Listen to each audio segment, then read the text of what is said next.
The following presentation is to accompany a master's project presented in partial fulfillment to the faculty at Fresno Pacific University. The purpose of the following action research study was to identify ways in which ADD and ADHD children learn best and find technology tools which support them as they work to master the Common Core state standards. The underlying question driving my research project was, which assistive technologies, if any, help children who struggle to focus? Attention deficit disorder and attention deficit hyperactivity disorder are genetic neurodevelopmental disorders and are the most widely researched behavioral disorders for children today. It is extremely beneficial to help educate and treat children who struggle with ADD or ADHD because, in addition to the high rate of anxiety, it is often a comorbid condition and may accompany other conditions. Students who have been diagnosed with ADD or ADHD could also have bipolar disorder, oppositional defiant disorder, or a conduct disorder, and if left untreated, it could result in some very negative conditions.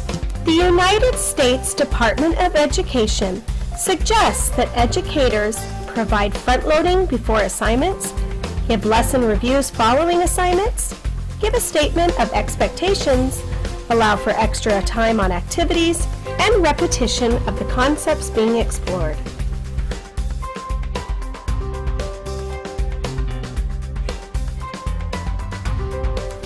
The action research was conducted in a first grade classroom at a kindergarten through sixth grade public elementary school located in Southern California. There were 12 girls and 10 boys in the study, with 6 students in the focus group and 16 in the control group. The data collection techniques used in this qualitative study were as follows: work samples from the students, teacher observations and interviews, and standard pre- and post-assessments throughout the study. Because work samples were often a rarity while using the digital tools, especially in the beginning, student observations were essential. Throughout the study, the main strategy for collecting information was through the use of anecdotal records. Work samples were collected and noted, observation notes were made, and data from test scores were closely reviewed. Following is my 6-week action research plan. You will gain a little insight as to how I searched for the most beneficial assistive technologies to help our students who are the most focused challenged. 3 general lesson plans were created for this project and built upon throughout the study. The first lesson was speaking of writing. This was a speech-to-text approach to writing. Next was I Hear You, using audio recordings to assist struggling readers.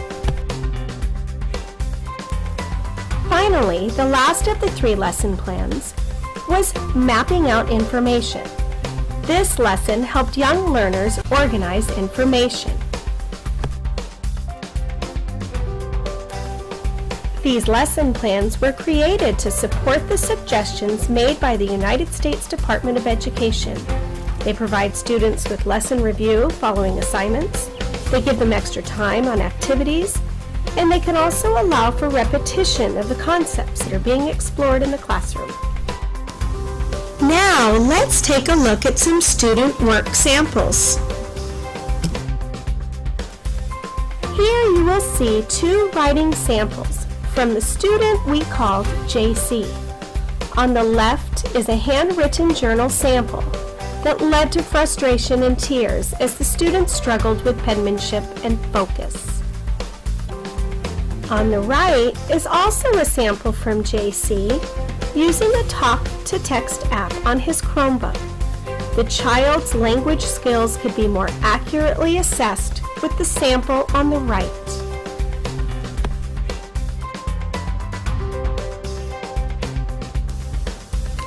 The second lesson plan involved the use of audiobooks. Having constant input while at the same time reading text in a book, my students had a great deal of success and stayed focused on what they were reading.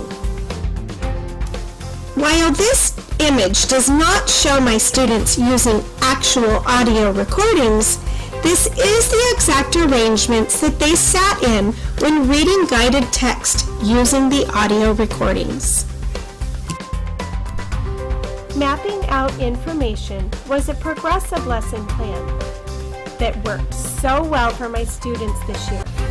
My students used their mobile devices to research nonfiction text and create mind maps with their findings.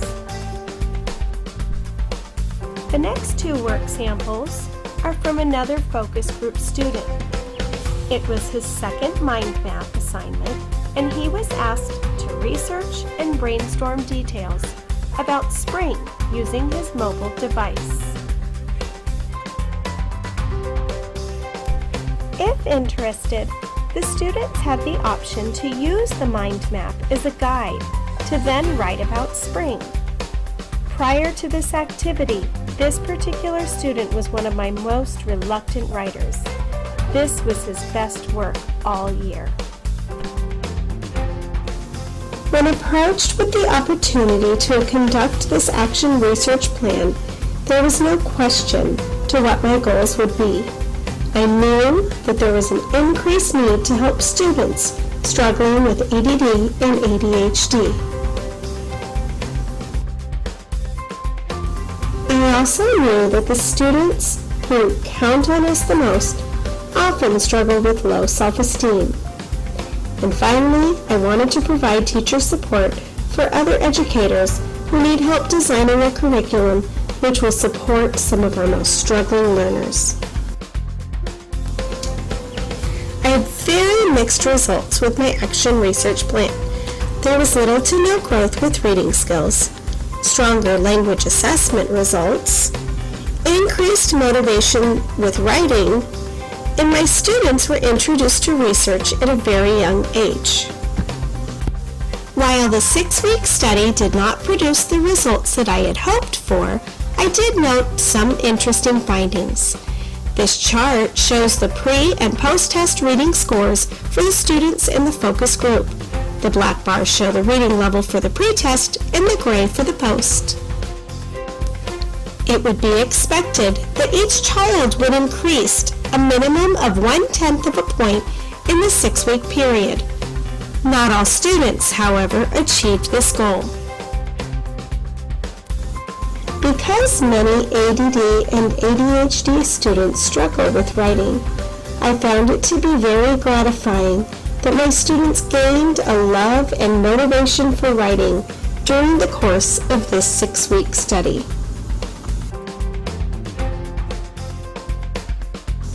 Now that I have had some time to reflect on the study that was conducted, there are 2 recommendations I would make.